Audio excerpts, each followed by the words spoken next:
My son-in-law ordered me out of my own living room the moment he switched off the television and said, "Get out, old woman." Something inside me changed forever. The click of the remote echoed through the room like a gunshot. 1 second earlier, the evening news had been playing softly while the sunset painted warm orange stripes across the living room walls. I had been sitting in my usual chair beside the window, the chair with the faded armrest where my hand always rested after dinner. It wasn't just a chair. It was the last corner of the house that still felt like mine. For years, that half hour of evening television had been my ritual, my peace. No one asking questions. No one criticizing me for moving too slowly. No heavy footsteps stomping through the hallway. Just silence and the low hum of ordinary life. Then Evan stepped in front of the screen. Tall, broad shoulders, that smug confidence he wore like expensive cologne. He didn't even look at me at first. He simply reached down, pressed the power button, and let the dark screen speak for him. Then he turned. "Go to your room," he said coldly. "This living room belongs to me now." For a second, I honestly believed I had misunderstood him. At 69 years old, you learn that cruelty often arrives disguised as misunderstanding. Your brain tries to soften it before your heart can feel the blow. I looked toward the kitchen doorway. My daughter Rachel stood there holding grocery bags. The plastic handles dug into her fingers so tightly her knuckles had turned white. Our eyes met. I waited for her to say something. Anything. "Mom, don't listen to him." "Evan, stop. This is still her house." Just one sentence. But Rachel lowered her eyes. That silence hurt more than his words ever could. Something inside me became perfectly still. Not shattered. Not emotional. Clear. Evan dropped onto the couch I had paid for and turned up the volume on his phone as though I had already disappeared. In his mind, I wasn't family anymore. I was furniture, an old object that came with the house. I rose slowly from my chair, ignoring the ache in my knees. I walked down the hallway, reached into the ceramic bowl near the front door, and picked up my keys. Behind me, Evan laughed. "Don't forget your glasses," he called mockingly. Rachel still said nothing. At the doorway, I paused. The framed desert landscape on the wall hung slightly crooked. The rug I vacuumed every Saturday was flattened beneath Evan's muddy boots. The scent of stale takeout food lingered in the air, and suddenly I realized something terrible. For 4 years, I had been shrinking myself inside my own home, making room for a man who believed respect was weakness and kindness was permission. I stepped outside and closed the door gently behind me. Not in anger, not dramatically, just quietly, like placing the final period at the end of a sentence. The night air smelled of dust and jasmine flowers. I walked 3 blocks before calling a cab. The driver asked where I wanted to go. "A hotel downtown," I replied. As the city lights blurred past the window, my hands trembled in my lap, not from fear, from awakening. Because for the first time in years, my mind had begun working clearly again. That night, alone in a quiet hotel room, I opened an old leather folder I had not touched in years. Inside were copies of property records, legal documents, and ownership filings from my years working at the county land records office. Paperwork most people ignored. Paperwork I understood better than almost anyone. At the top of the first page was my name, Margaret Cole, sole owner. I smiled slowly. Evan had taken the remote control, but he had never owned the house. And tomorrow he was going to learn the difference. I barely slept that night, but it wasn't fear keeping me awake. It was clarity. The hotel room felt strangely peaceful. No shouting from another room, no television blasting sports commentary at midnight, no tension hanging in the air like humidity before a storm. Only silence. I spread the documents across the desk beneath the window and studied them carefully. For 32 years, I had worked at the county records office. I had watched families destroy each other over wills, property, inheritance, and money. I had seen siblings become enemies over signatures, seen children manipulate aging parents into surrendering homes they spent decades paying for. And through it all, I learned one truth: people lie. Paper doesn't. The deed was clean. No transfers. No co-ownership. No lease agreements. The house had always remained mine, not when my husband died, not when Rachel asked if she and Evan could stay temporarily, not when temporary quietly stretched into 4 long years. I stared at my reflection in the dark hotel window, same gray hair, same tired face, but my eyes looked different, sharper, awake. I looked like the woman I used to be before retirement softened me into silence. I picked up my phone and called someone I hadn't spoken to in years. Daniel Price, property attorney, an old colleague. He answered on the 3rd ring. "Margaret?" he said, surprised. "It's late. Are you all right?" "I am now," I answered quietly, "but I need your help tomorrow morning." There was a pause. What happened? My son-in-law threw me out of my own living room. Silence. Then his voice hardened professionally. "Is the house still legally yours?" "Sole ownership." "Good," he replied calmly. "Then this isn't emotional. It's procedural." "Exactly." I explained everything. The years of disrespect, the financial dependence, the manipulation, Rachel's silence, Evan's arrogance. Daniel listened without interrupting. Finally, he said, "They are not tenants. They are occupants by consent.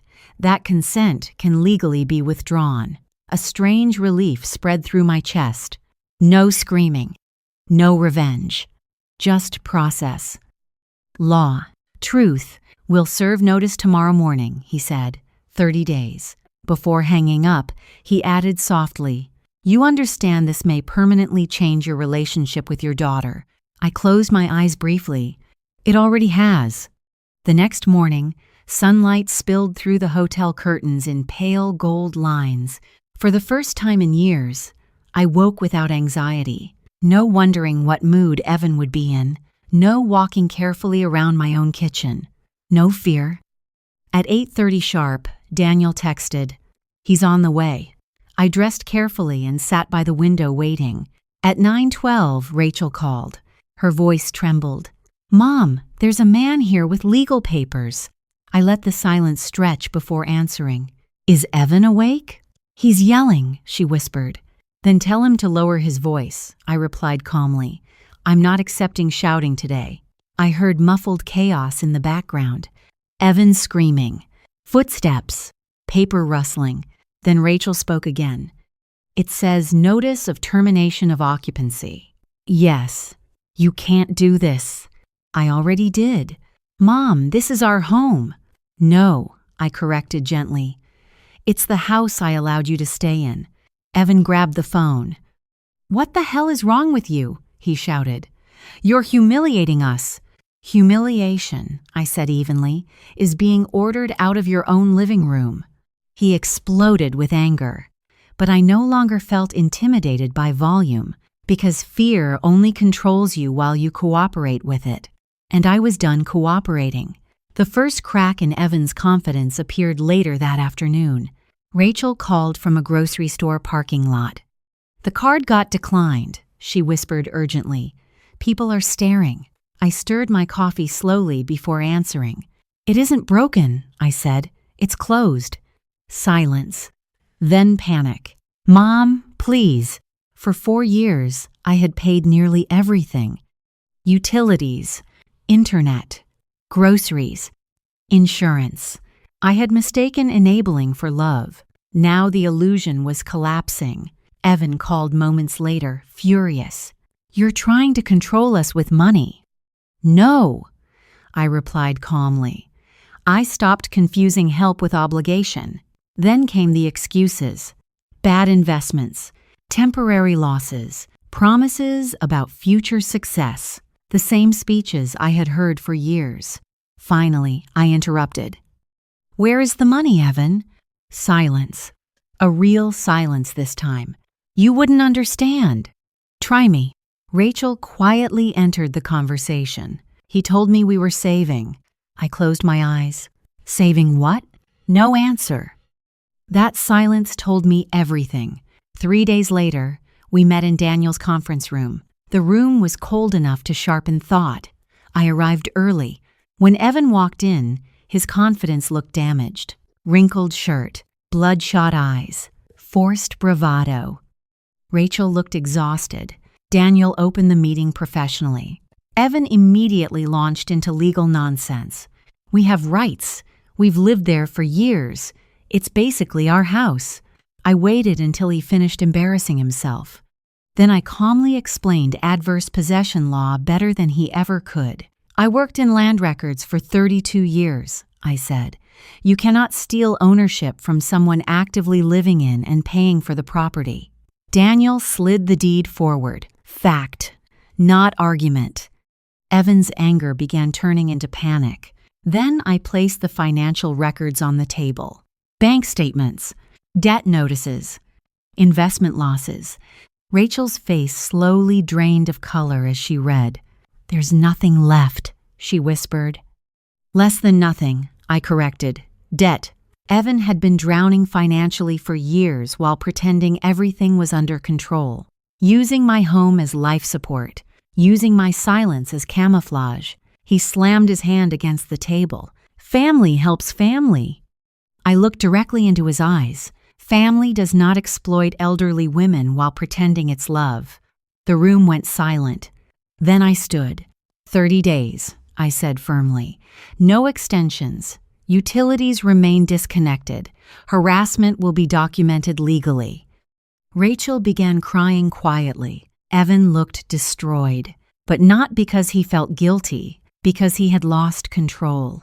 As I walked past him, I paused long enough to say softly, "You confused my patience with permission." The collapse came quickly after that.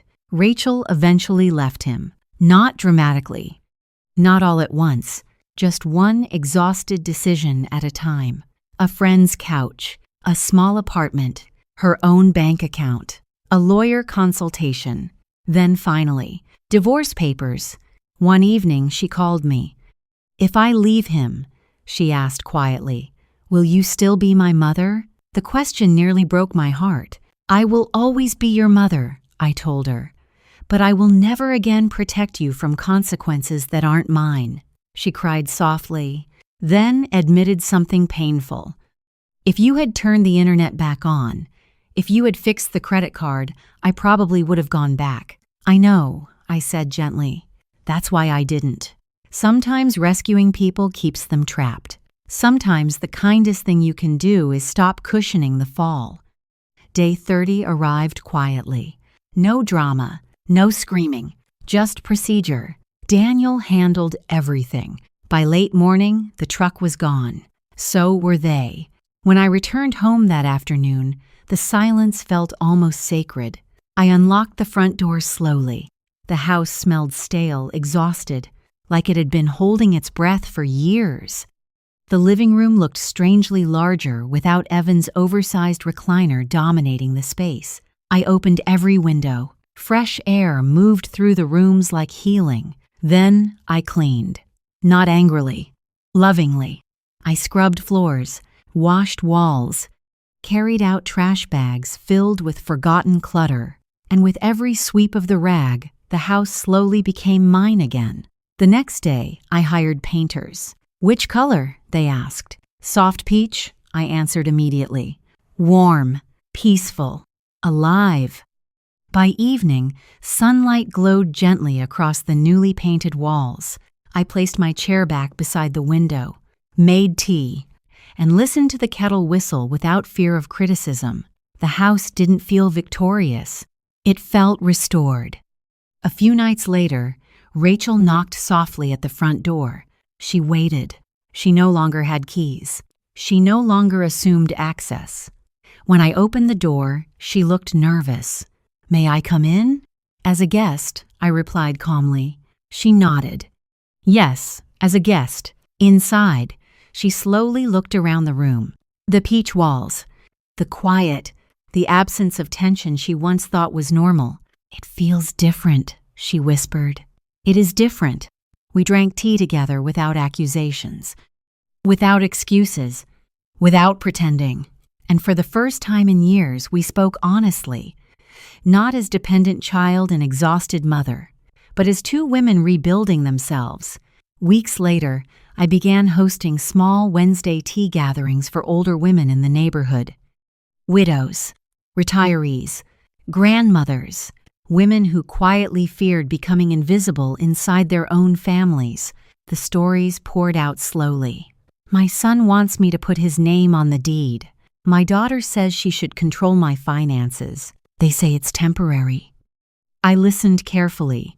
Then I told them the truth. Ownership is not selfishness. Love does not require surrender. Boundaries are not cruelty. Pens came out, questions followed. And little by little, I watched shoulders straighten around the table. Women remembering they still had voices. Now, every evening I sit in my chair by the window and watch the news peacefully. No one grabs the remote. No one tells me where I belong. Sometimes Rachel visits for tea. Sometimes she tells me about budgeting, work stress, or learning how expensive groceries really are.